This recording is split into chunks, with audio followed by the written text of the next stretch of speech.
How can you find your feedback on your sentence writing assignments? There's a few ways, but probably the fastest way is to go to grades. So over here where it says grades, you can click there.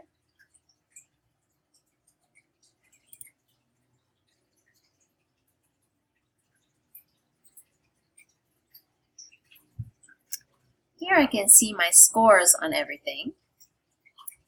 So let's say the teacher says to look at the feedback on your sentence writing homework for gerunds, subjects, and it infinitives. So I'm going to find that assignment, and here it is. So I can click on it. I can see up here I have 4.5 out of 5, so that's my score. In the middle, this is what I wrote, and on the side, these are my corrections.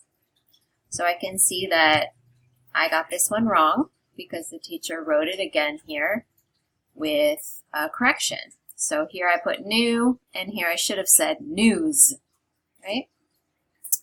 So you want to find the sentences that match, and then this is the feedback on the right, and you can put that into your blue book.